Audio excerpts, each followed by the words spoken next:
Bernardo, ¿qué tal? Muy, pero muy buenas Está, noches. Fernanda está y Omar, correcto, los buenas saludamos. noches. ¿Cómo le va, ¿Cómo Bernardo? están? ¿Cómo están? Sí, está correctamente pronunciado. Perfecto, perfecto, bueno. Recién nosotros aquí estábamos desandando, en principio, lo que fue las 10 provincias del norte grande argentino, pero bueno, sabemos que fueron números importantes a nivel nacional. Bueno, ¿qué nos puede explicar qué es lo que se viene, qué es lo que usted vislumbra como economista, ya que la Argentina está atravesando un momento bastante particular en su economía, justamente? A ver, yo me imagino que la pregunta de ustedes un poco apunta a la devaluación con la que todos nos desayunamos hoy. Eh, yo creo que esto de alguna manera está en línea con lo que el fondo le venía pidiendo a la Argentina. Ajá, Eh, que yo diga que está en línea con lo que el fondo le pedía no significa que yo particularmente esté de acuerdo con esto, digamos, ¿no? bien. Eh, o sea, pero está un poco atado a lo que venía haciendo las exigencias del fondo con los resultados que se, que se registraron ayer. Eh, lo que pasa es que, bueno, eh, la, el dólar, el tipo de cambio oficial se ajustó en un 22,5 aproximadamente y el dólar blue se ajustó igual. Ujú. La brecha sigue siendo de un 85% aproximadamente.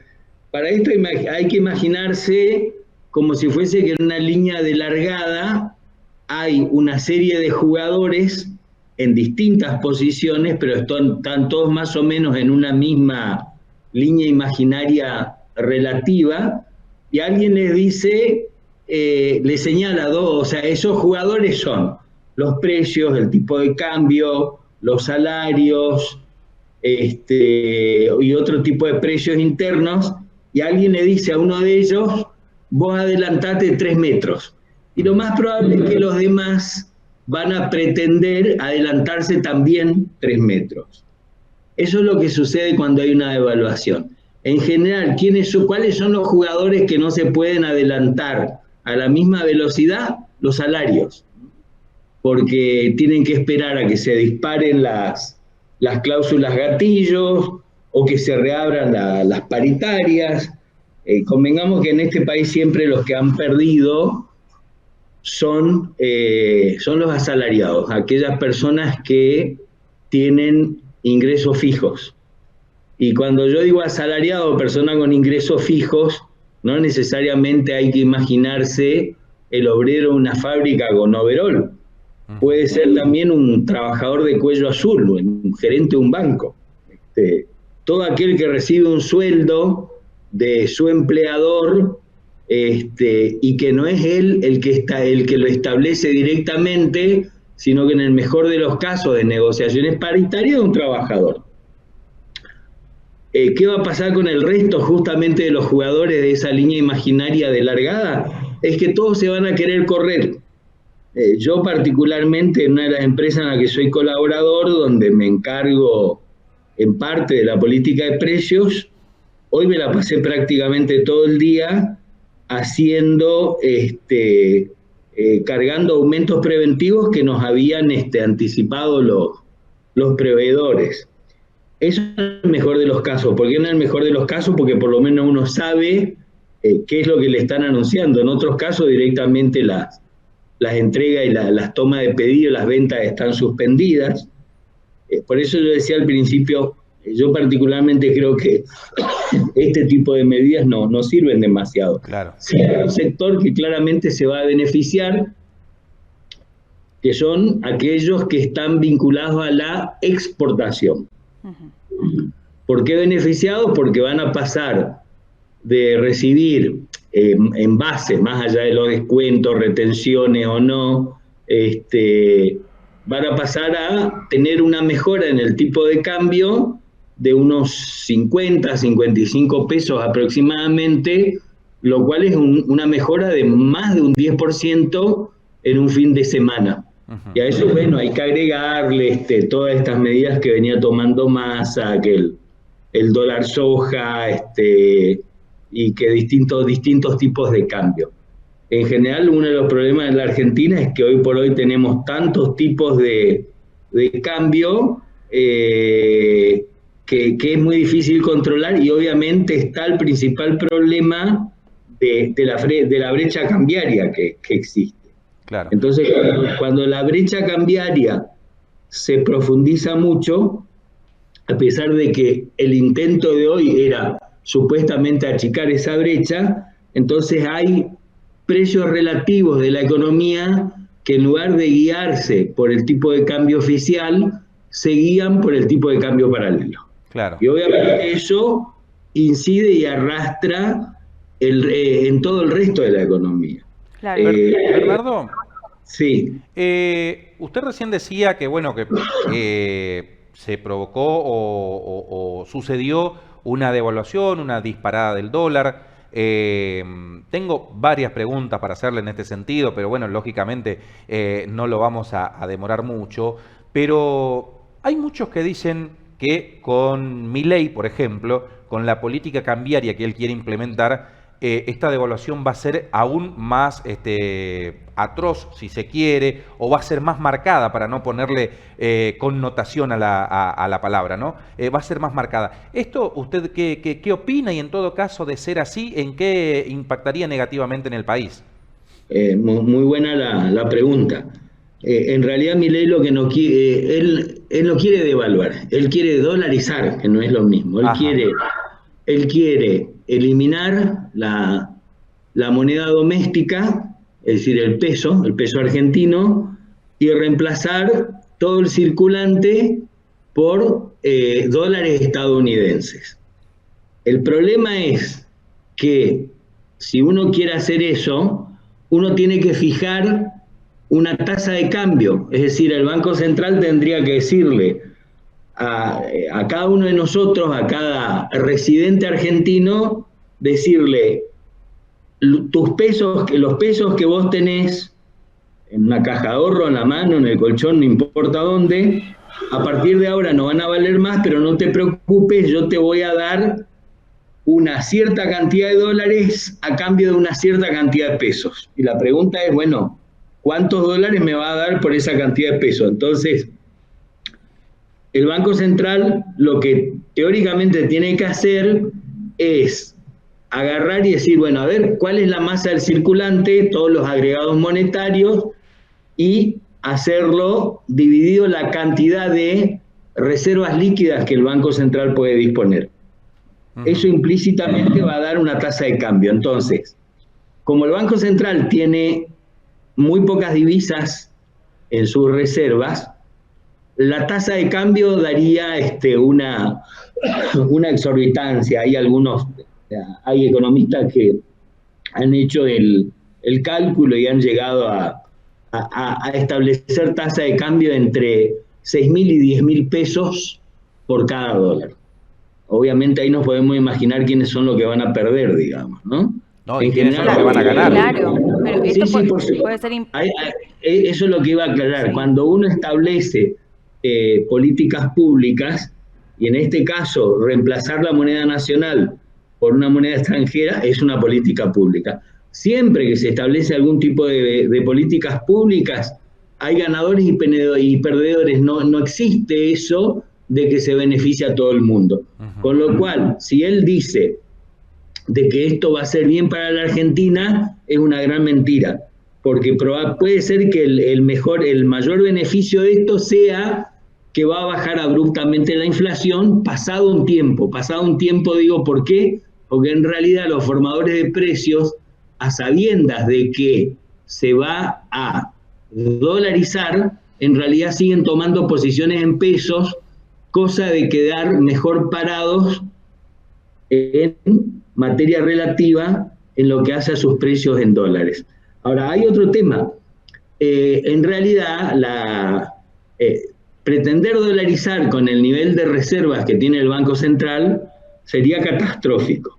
Entonces vamos a suponer otro escenario. Uno se pregunta, bueno, ¿de dónde van a salir los dólares necesarios para dolarizar la economía? Claro. Uno dice, bueno, si queremos adoptar el dólar estadounidense, le tenemos que pedir a su emisor, es decir, a la Reserva Federal de Estados Unidos.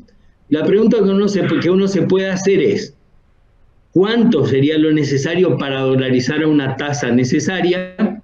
Y más o menos se está hablando de 35 mil millones de dólares con una paridad cambiaria cercana a lo que estamos viendo hoy con el tipo de cambio blue. Y la otra pregunta que uno se tiene que hacer es, ¿y por qué Estados Unidos nos va a prestar esa cantidad de dólares para poder dolarizar? ¿Cuál es el interés que no sea estratégico que pueda tener Estados Unidos para decirle a la Argentina, tomen, acá están los dólares necesarios, dolaricen la economía? ¿Sí? Que de última, si lo hiciese, eso sería una deuda, es tomar deuda eso. Claro, es decir que es como casi imposible, ¿no? Sí, no lo van a hacer gratis, pero todavía hay una cuestión más, que a mí me parece que son pocos los que lo dicen, pocos los que lo anuncian. Está bien, se dolarizó. Vamos a suponer que a una tasa de cambio parecida a lo que hoy está la cotización del dólar blue, que creo que cerró en 685 pesos, algo por el estilo. Ahora, una vez que uno dolarizó, uno se tiene que asegurar de que le van a seguir entrando dólares, porque se supone que la monetización de la economía tiene que acompañar el crecimiento de la economía. Sí. ¿Sí? Sí. Entonces, primero, uno puede decir, sí, van a ser de las exportaciones. Bueno, pero primero con ese ingreso de dólares de exportaciones uno tiene que pagar importaciones, es decir, todo aquello que el país necesita para seguir funcionando, llámese productos finales y especialmente insumos intermedios que se usan para completar procesos industriales en el país. Que la Argentina aproximadamente un 70% de lo que produce localmente tiene algún tipo de componente importado. Aparte de atender las importaciones, o para importar, no sé, un remedio que en la Argentina no se produce, o para poder girar los dólares necesarios cuando un residente local le compra un pasaje al extranjero o una línea extranjera. Uh-huh. Después de hacer todo eso, hay algo más, que es repagar la deuda, ¿sí? Llámese vencimiento de capital o vencimiento de interés, es decir, lo que se conoce como servicios de la deuda. Y recién después de todo eso, el Banco Central tendría que tener, si es que queda un Banco Central, porque Milei dice que no quiere un Banco Central, claro. El país tendría que ingresar un cierto flujo de divisas que sea acorde o que acompañe el crecimiento del país. Y la pregunta es, ¿de dónde? ¿Por qué? Primero que recordemos algo, el Estado argentino no controla el flujo entrante de divisas. Uh-huh. Tiene cierta capacidad de intervención, pero en realidad el grueso de la divisa no lo controla. Por ejemplo, Chile controla el flujo, el Estado chileno controla el flujo entrante de divisas, sí. ¿Por qué? Y porque el cobre sigue estando en manos del Estado. Entonces, el cobre y sus derivados son el principal bien de exportación que tiene Chile, la economía chilena, y ese principal flujo de divisas le ingresa al Estado chileno, con lo cual no hay jugadores que atenten contra el peso chileno.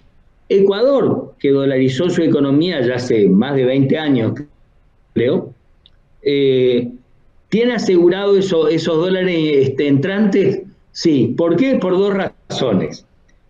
Primero, la externa es porque Ecuador, para el tamaño de su economía, es un importante exportador de petróleo. Claro. Entonces, asegura un flujo entrante de divisas con la exportación de petróleo. Pero por otro lado, el Estado ecuatoriano es un Estado que se ha retirado absolutamente, prácticamente en forma absoluta, de la atención a lo que se conocen como las demandas ciudadanas. Y esto se pudo ver durante la pandemia. Ustedes recordarán cómo podíamos ver esa terrible imagen de gente muriéndose en medio de las calles de Quito. Sí, señor. Porque el Estado, como no tiene moneda doméstica, no podía emitir. Y como tampoco tiene la cantidad de dólares suficiente, entonces no podía atender a la población. Esas son un poco las explicaciones de por qué dolarizar es una quimera. Por otro lado, uno puede decir, bueno, Salvador, pero son economías muy chicas. Son economías muy chicas que más allá del fenómeno Bukele, que metió presos a todos los integrantes de las maras, Sí. los indicadores socioeconómicos de El Salvador son espantosos, son terribles. Otro ejemplo que podemos tener, Panamá. Pero resulta que Panamá, uno sale del microcentro de la ciudad de Panamá y el resto es una gran villa miseria. Ujú. Y el resto son poblaciones, microestados muy chiquitos que en algún momento eran dependencias de ultramar de los Estados Unidos. Estamos hablando de islas de 30, 40, 50 mil habitantes, donde se les dio la independencia para sacarse encima la obligación de mantenerlos, pero Estados Unidos sigue manteniendo ahí bases militares. Entonces, con los dólares que ingresan a esa isla, porque Estados Unidos atiende las necesidades de los integrantes de sus bases, a esa economía le sirve para funcionar.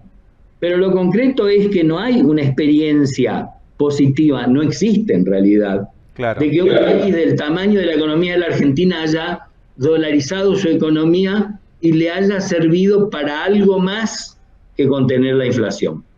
Realmente muy didáctico, muy explicativo, con palabras sencillas, porque a veces entender la economía, lo macroeconómico, lo Es lo más microeconómico, es difícil. es difícil. O sea, realmente. nosotros, imagínese, Bernardo, con Fernanda no entendíamos matemática en el secundario, imagínese que... De la economía. Claro, por eso realmente lo estábamos escuchando muy, pero muy atento, porque, bueno, su explicación tan sencilla nos hace entender este escenario que, bueno, que se dio en el día de ayer, que calculo que para usted habrá sido una sorpresa también, ¿no? Los números que se terminaron conociendo. Bastante, sí, no, o sea, yo me esperaba un buen desempeño del que salió primero de Javier Milei, pero obviamente fue una sorpresa el porcentaje que sacó. De todas maneras, si ustedes me permiten para redondear, a no ser que ustedes quieran preguntar algo más. No, por favor, redondeen, Bernardo. Primero yo tengo, o sea, lo mío son las ciencias políticas y la economía de la mano. En realidad yo no soy economista, soy licenciado en administración y tengo una maestría en economía política. Uh-huh. Primero que yo tengo mis serias dudas de que Milei vaya a poder sostener el resultado que obtuvo ayer. ¿Por qué? Porque en las PASO la gente vota lo que querría y especialmente pretende manifestar un disgusto, ¿sí? Ujú. Ahora, cuando lo que se juega directamente son la designación, la elección de cargos, entonces está comprobado que el votante ejerce lo que se denomina un voto estratégico o un voto útil. Después lo otro, para terminar con el tema de la dolarización. Son los asalariados los que van a perder, los que tienen ingresos fijos. Si ya mencionamos hace un rato que con esta devaluación van a perder, peor todavía con el ingreso, adoptar el dólar como moneda doméstica prestada y suponer que quien hoy gana 200.000 pesos va a ganar el mismo equivalente en dólares, o sea, va a poder hacer lo mismo. La gente cree, hay mucha gente que cree que esto va a ser algo parecido a la convertibilidad, que Claro. cuidado, que la convertibilidad también de inicio perdieron quienes tienen ingresos fijos. Ujú. Y después, por último, bueno, una cuestión más bien cómica. Ustedes recién hablaban algo de matemáticas. Sí, Yo les quiero aclarar que la economía no es una ciencia exacta. claro. Es una ciencia social muy diversa, con muchas variables. No hay programas enlatados, pero sí utiliza la matemática como una herramienta de expresión. Pero cuidado con aquellos que sostienen que la economía es una ciencia exacta. Si fuese una ciencia exacta, como puede ser la física, por ejemplo. Sí. La física sí es una ciencia exacta. La economía no. Si fuese una ciencia exacta, seguramente no estaríamos conversando acerca de todos estos temas que estamos hablando. Extraordinario. Extraordinario, Ya nos realmente. desburró de paso. Pero totalmente, totalmente. La verdad, con sus palabras y sus explicaciones nos hemos hecho un festín aquí, Bernardo, porque nos ha explicado de una manera tal que estamos complacidos y estoy seguro que también que nuestros televidentes y oyentes de Radio Cadena Federal estarán lo mismo. Así que les agradecemos infinitamente su tiempo. Gracias a ustedes. Tenga buenas Buenas noches. noches. Gracias, Bernardo.